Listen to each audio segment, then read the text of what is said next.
7 साल से वो लड़की अकेली कमा रही है, पति बस दारू पीता है और थप्पड़ मारता है।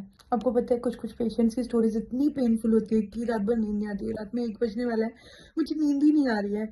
एक पेशेंट आई आज मेरे पास, ब्रांच मैनेजर है वो, मतलब पुणे में एक बहुत अच्छी जगह से वो है और बहुत अच्छे बैंक में वो एक ब्रांच मैनेजर है।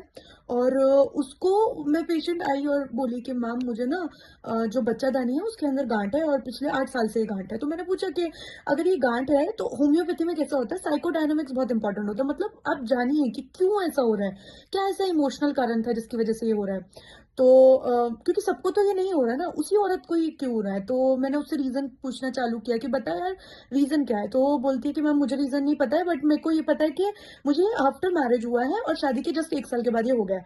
तो मुझे रीजन समझ आ गया कि कुछ तो शादी के बाद कुछ ऐसा हुआ है जिससे वो परेशान है। तो मैंने पूछा कि शादी के बाद एग्जैक्टली मुझे बता, सच बता तुझे क्या हुआ है। तो उसने मुझे बताया कि मैम आपको पता है क्या, मेरी शादी हुई और शादी मतलब मैं मैनेजर हूँ, मेरे पति भी किसी अच्छी पोस्ट पर थे, उनकी शादी के बाद जॉब चली गई। तो जॉब जाते ही मेरे हस्बैंड ने मुझे मारना चालू किया।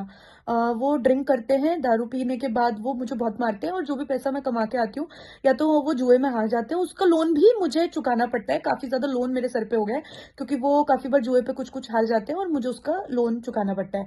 और वो मुझे घर आके माँ बहन की गालियां, गंदी गंदी गालियां देते हैं और मुझे बोलते हैं कि तू तेरी वजह से मेरी नौकरी चली गई, क्योंकि जैसे ही तू मेरी जिंदगी में आई मेरी नौकरी चली गई, तो तू मेरे लिए अनलकी थी और इसके लिए मेरी नौकरी चली गई और इसकी वजह से तू मुझसे अब पिट भी और तू ही कमाएगी और तू ही मुझे खिलाएगी। एंड जब वो अपने माँ बाप के पास इसको लेकर गई तो उसने मुझे बताया कि मैम मेरे मम्मी पापा ने मुझे ऐसे बोला कि शादी जो है वो जिंदगी भर के लिए होती है, अगर अब पति प्रॉब्लम में है तो तुम्हें उसका साथ देना चाहिए। 7 साल से वो लड़की अकेली कमा रही है, पति बस दारू पीता है और थप्पड़ मारता है। और क्या आपको पता है, कांस्टेंट अगर आप स्ट्रेस में हैं, जो स्पेशली हस्बैंड रिलेटेड, आप कांस्टेंट कुछ सोचते सोचते रहते हैं, उसकी वजह से शरीर में गांठ आती है।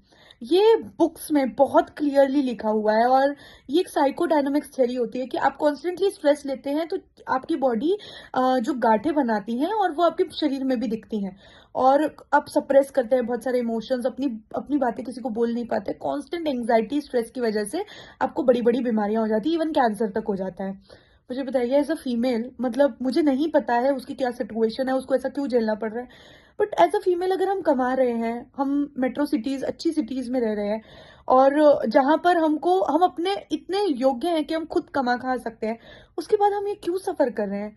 ऐसा क्या प्रॉब्लम आ गया है कि हमें ये सफर करना पड़ रहा है।